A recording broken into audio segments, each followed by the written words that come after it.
Hi guys, and welcome back to World of Tanks, and today I'm going to be having a look at, well, a tank that's been in the game for a long time, in various forms of the game, obviously going back to the PC, the original version, and that is the Tier 5 Russian premium medium tank, the Matilda IV. Now, this was, again, way back on PC. This was in the game before any other British tanks were. There was this, and there was the Churchill 3 in the Russian line, and that was it for your British tanks. They were the only ones. And I must admit, I've had a bit of a preconception of the Matilda IV. I really have, without even looking at it properly. I've had a very much a preconception of it, and that is the fact that it's a Matilda a tier higher, and I just thought it's going to be awful, pretty bad, etc. And I was slightly wrong. It's not just a Matilda at tier 5 instead of tier 4. There are some other slight differences which I'll go into. And in fact, let me just do this. There, that'll make things easier. Right, so yeah, there are some other differences. It sits in the tech tree at 1500 gold in the Russian tech tree, and you can get it from the store in a couple of packs at the minute, starting at about 2225-ish. Something like that anyway, with some obviously extras like garage slot, premium time, etc. But they're in the garage anyway, in the store at the moment. Yeah, so like I say, I was under the impression it was just a Matilda, but a tier higher. I knew it got preferential matchmaking, so it only sees up to tier 6. So in that respect, it does still see the same sort of spread, or a similar spread to the Matilda, which is tier 4. Tech tree tank standard matchmaking sees up to tier 6. But obviously, you're just always going to be in tier 5 matches at the very least. And the thing with the Matilda is that it's a fantastically tough tank when it's top tier. Not so bad in tier 5 matches, it kind of can hold its own a little bit, but you've got to be a bit more careful with it because your armor just doesn't quite stand up the same. And that's why I thought, obviously, with this one, that's going to be pretty horrible because it's, I don't know, but anyway, yeah, I was slightly wrong. So let's start off with some of the bonuses on this. Now, don't get me wrong, it's not as bad as I thought. I'm not saying that it's a fantastic, great tank and everybody should go out and get one. I am definitely not saying that. It's just not as bad as I thought, but it's still not a great tank, to be honest. Its bonuses 50% silver, 45% XP, and I think I'm going to say this, get this out of the way now. If you want a tier 5 Russian premium, get a Churchill 3, basically. The turret armor isn't great, it's only 88mm on the front and the side, but it's better than this. But the rate of fire is ridiculous at just over 26 rounds a minute. It doesn't do as much damage per shot as this, but it does have more penetration. And it has the highest XP bonus in the game at 78% XP bonus. So if you want a tier 5 Russian premium, I would say Churchill 3. So there you go. Anyway, we've got the bonuses out of the way. Let's try and have a look at some of the differences. Well, I mean, for starters, it looks slightly different, and that's mostly the turret, as you can see there. That's a bit taller, and it's got the thicker, sort of more rounded gun mantle on it than the standard Matilda. Now, the standard Matilda gets a 190 horsepower engine, which translates, this is fully upgraded, to 7.06 horsepower per ton, which is pretty crap. It's very slow, but then again, it didn't need to be fast. It was for escorting and supporting infantry, so it only had to keep pace with infantry. The Matilda IV gets a bigger 274 horsepower engine, but it still doesn't break any speed records, with a power to weight ratio of 10.03, but it is better, so it is there. So it is a bit better on the acceleration and going up hills than the regular Matilda, but not by much. And it gets 1 km an hour faster top speed, but I think 1 km an hour slower reverse speed. Same chance of fire, but anyway, we'll look at the modules in greater detail shortly. The regular Matilda also has not bad terrain resistances. The Matilda 4, I think, are slightly different again. Yes, slightly worse. So it does have slightly worse terrain resistances. But anyway, let's get into Yep, I've completely lost my mind by marbles and everything else. Yeah, there we go. Right, modules. So, this is a 76mm Zis 96. Now, the regular Matilda gets a 2-pounder, and it doesn't get HE shells. And I've actually just been reading about the Matilda. That was the issue with it. It could take on armoured targets, but not soft targets, you know, like your mobile guns and that sort of thing. So, but that has a really good rate of fire of around... Well, it's over 20, 23, 26 rounds a minute, something like that. So you do get less of a rate of fire with this, but it's still not bad. It's 16.15 rounds a minute. 86 penetration with this 76mm, whereas on the regular Matilda you get 110, I think it is. But the damage on this is 110, and on the regular Matilda it's only 55, so you get double the damage, and just you actually get just over half the rate of fire. So it does, you know, it does work out quite well. Aiming time 1.71 seconds, which is pretty good, and accuracy not great at 0.41. But yeah, the aiming time is pretty good, and in fact, that's made me sort of change my equipment setup on this. Your traverse is 35 degrees a second, which isn't too savage, and your turret traverse is 34 degrees a second. You get, you do get, it must be the heat, slightly more view range on this as well. With it being a tier higher, that's nice, so you get 350 meters view range. Now, equipment wise, well, because of the decent aiming time, I've actually not bothered with the GLD. I didn't think it needed it, and I thought I'll try out putting coated optics on instead, see how it goes. If I feel it needs it, I can put it on, but I don't feel it needs it personally.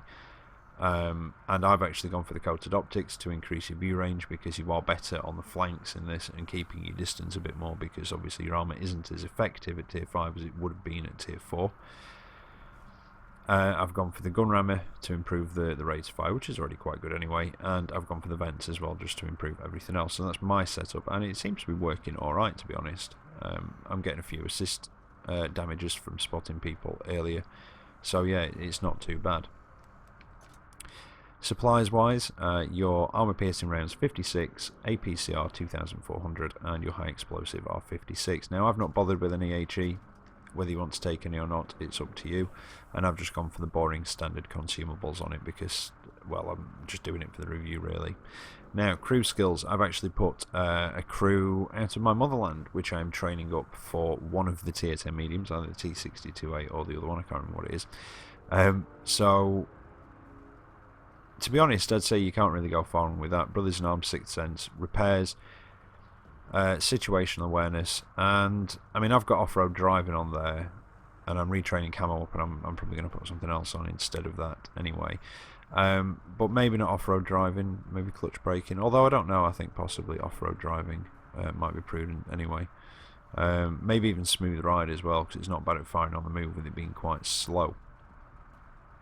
Now, modules. We've already had a look at the engine. You do get the slightly higher power to weight ratio, 15% chance of fire, and the engine takes up basically the back half of the tank behind the turret. Now the gun, this is where there is something very interesting in here. Your maximum elevation is 25 degrees, which is pretty good, so you don't have any trouble if anything's above you, but your maximum depression is a phenomenal minus 14 degrees, so this can work the ridge lines like no other. The other highest one, I think, was one of the guns on the Comet, possibly, or maybe one of the guns on the Achilles. I can't remember what it was, but I know on the Comet one of them was like minus 13 or something, but yeah, minus 14 degrees, so this can really work those ridge lines. And that's one of the ways to use this as well, especially when you're not top tier. If you want to get a bit closer so you've got more chance of penning, because you've got that big thick rounded gun mantle, is to use your full gun depression over a ridge line. You don't expose much of your tank, and as long as you keep moving backwards and forwards, you can bounce a few shots with that. Don't get too close though. It does work quite well in tier 5 matches, but you've still got to be careful in your tier 6s.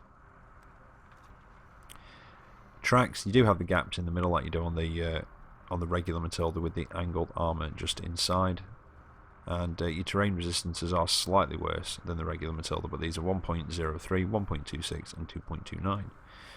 Turret on top. Your radio is in the back of the turret, just in that little bumpy bit at the bottom there. Ammunition block, one large one below the rear of the turret, and it's sort of in a U shape, if you will, almost.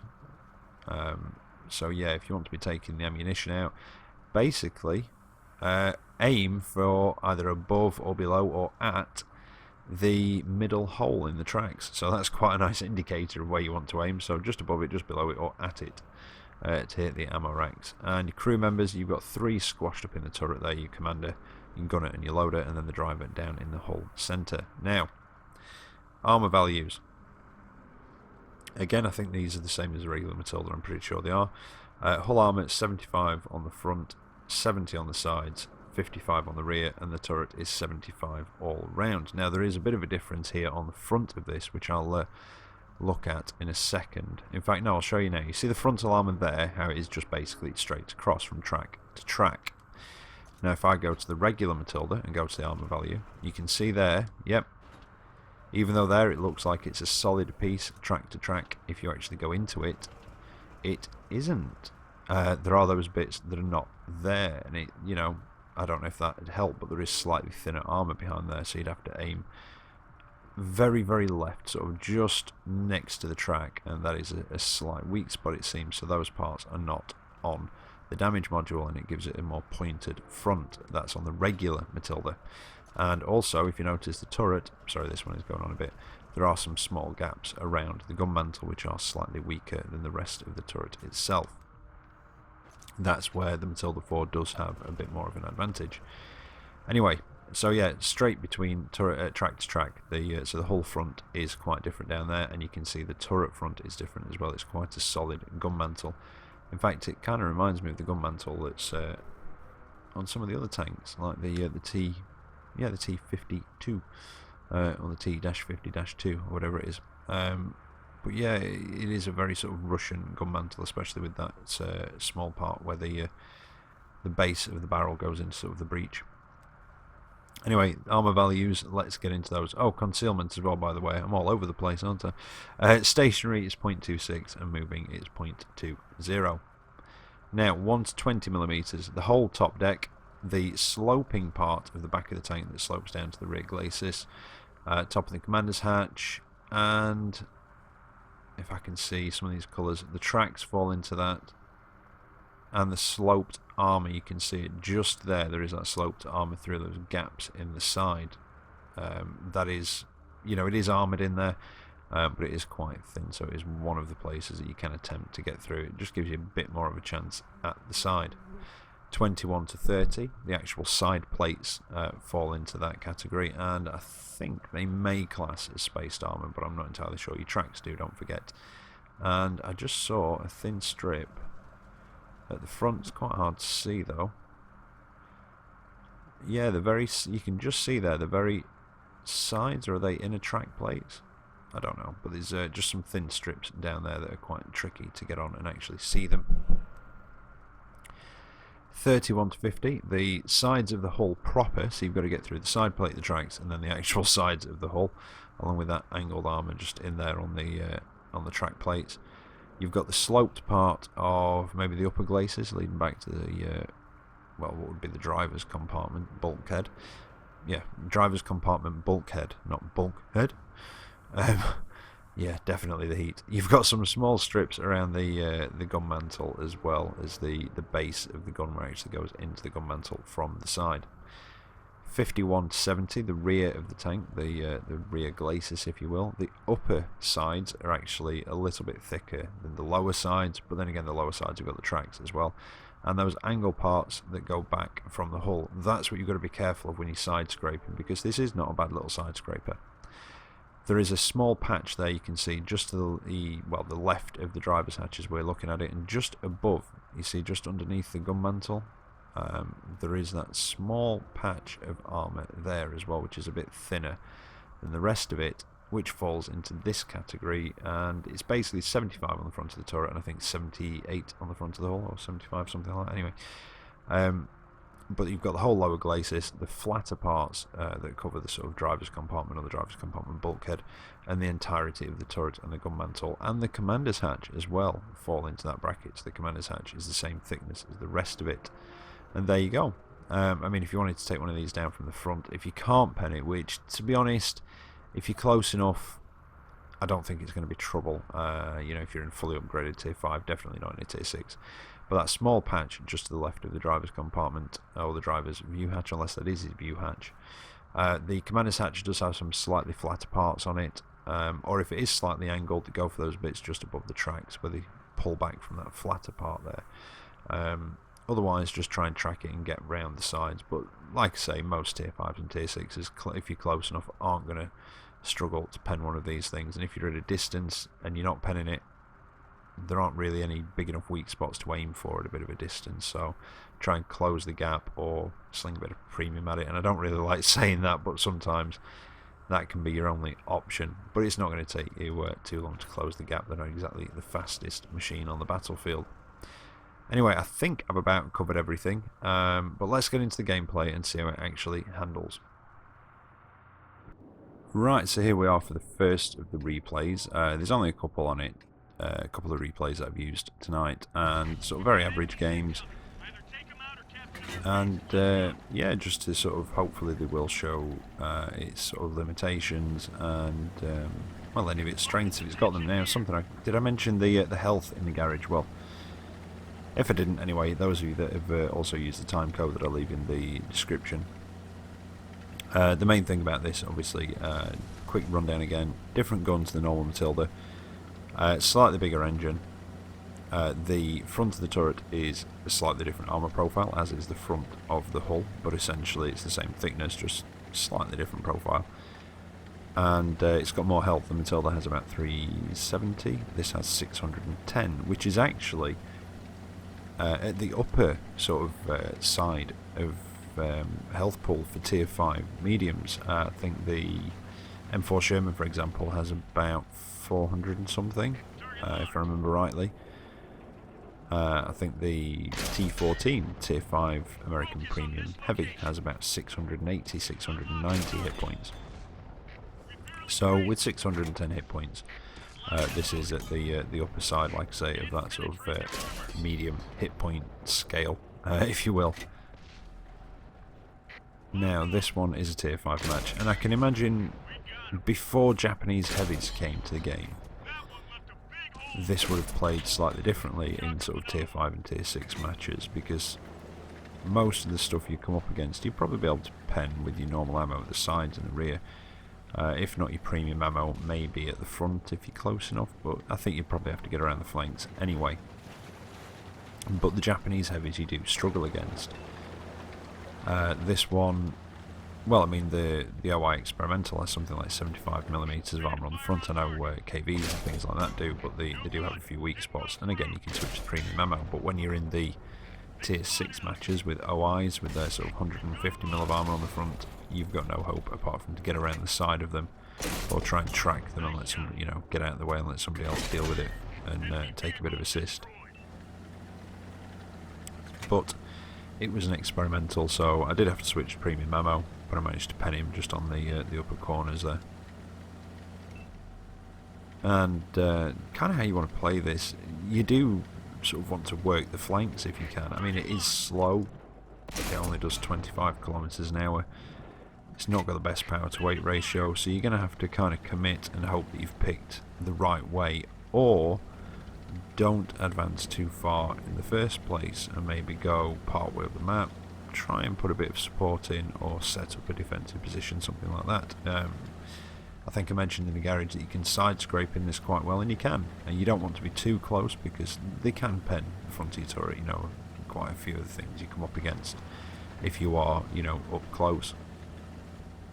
But at sort of medium range and what have you, yeah, it's a good little side scraper. It's got good thick side armour. The turret armour, you know, it's still 75mm and it's still quite rounded on the gun mantle, and it's a large gun mantle. But when you are side scraping, you do flatten out the whole corners as well, just above the tracks. There's some angle parts that go back from the sort of thinner nose of the front to the sides, and when you're side scraping they do level out a bit. But like I say, most of the stuff you're going to come up against will be able to pen you within a certain range, and to be honest, even at sort of medium ranges, They probably are, although you do get a few lucky bounces off this. But it's not, I don't know. See, I think he was just out of render range possibly then. He was still there. But yeah, it's not bad. The speed is its main weakness, and it's limited the amount that I can do in some of the matches because I've not been able to keep up with the fight because it is so slow.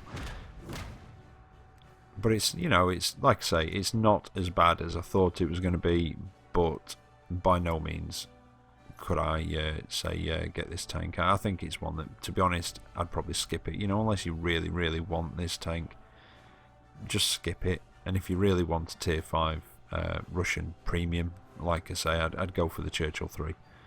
The rate of fire is fantastic on it. The XP earning on it is really good as well. You just have to watch out for the weaker turret, but that's what I'd say. I think, I don't know, even though this does have those extras, I just feel that the Matilda should kind of stay at tier 4, maybe. But yeah, I'd just say give this one a skip, and that's my conclusion anyway, at the end of the day. Now, this one, it's on steps, and it's a tier 6 match.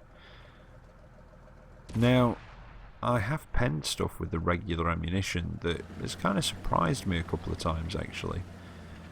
But when you are in a tier 6 match, you are going to have to be prepared to swap and change your ammunition as the situation demands it. And I would try and hang back and use any kind of ridge line, because your gun depression is fantastic. That is probably the best feature about this. I mean, like I say, with some angling in a tier 5 match against, you know, tier 4s, at medium range you can bounce. You know, the tier 4s are going to struggle to pen you when you come up against them, just like they would a regular Matilda. But like the regular Matilda, tier 5s aren't going to struggle as much. Tier 6s, yeah, unless you're very lucky or you're doing some really good side scraping. You've got to keep moving in backwards and forwards though, because otherwise there's a damn good chance that you pen your turret anyway. But you can do it with that. You see, it's that typical Russian accuracy. The bigger the number, the more accurate it is. Obviously, that's not how it actually works for those of you that are new to World of Tanks. Best clear that up. Otherwise, I think that the KV2 is the most accurate gun in the game. But no, it's got that typical Russian accuracy thing going on, where you can sort of make some crazy shots with it, even though the accuracy is terrible, and that's the hand of Stalin reaching up from the depths of hell to guide your shell. But you do have to try and, I don't know, in certain situations this can actually be quite a strong tank, like I say, with the side scraping. If you're in a town at one end of a street and they're down the other end of the street, you know, it really can sort of hold a corner. But you are going to have to be careful with it. So anybody that's been through the regular Matilda, obviously going through tier 5 and tier 6 matches in that, you're going to be able to, you know, and you did well in it, you're going to be able to play this tank if you did, you know, if you did decide to get it. Like I say, I'd just skip it. That's my personal opinion on it. I'm not quite sure why you'd want it. I mean, the armor profile, you know, the numbers are good for a tier 5 medium, but unfortunately, you know, I mean, it's like I say, it's sort of tier 5 heavy armor numbers, but it just doesn't quite stand up at times. But I'm going to try and use the gun depression against these guys. These are tier 6s. I did come across to try and lend a hand to the people across here, or well, that medium that was left, but unfortunately I was just a bit too late. And I did manage to take out the Skoda, but now the was it an Arl? I think it was, wasn't it? Yeah, the Arl and the Crusader are coming, and I'm trying to back up. Somebody does actually tell me to try and fall back, but unfortunately I'm not quick enough. I've got nowhere to really fall back to, so I decided to try and just track him, hope that artillery can take him out and make a complete balls up of reversing and getting out of there. I keep thinking that I'm going to miss the rocks, but no. RT is raining in, but unfortunately the Crusader manages to take me out. But that one did end up in a win, and actually there was a guy in a T67. I'm sorry, I did try and pronounce his name, but I'm not quite sure if there's an L or an I at the beginning, capital I, so I do apologise, but he actually finished off the last two guys and cleaned up at the match, and there he is at the top of the table. But there you go, the Matilda IV. Well, I hope you've enjoyed the video. I hope it's been informative for you. Yeah, I'll be back tomorrow with another one. Probably a subscriber series, I think I'm going to do tomorrow. But yeah, there you go. But yeah, I'd probably just skip that. Like I say, if you do want a tier 5 premium for the Russians, get the Churchill 3. Anyway, I'll be back tomorrow with another video, so take care out there, and I'll catch you next time. See you later.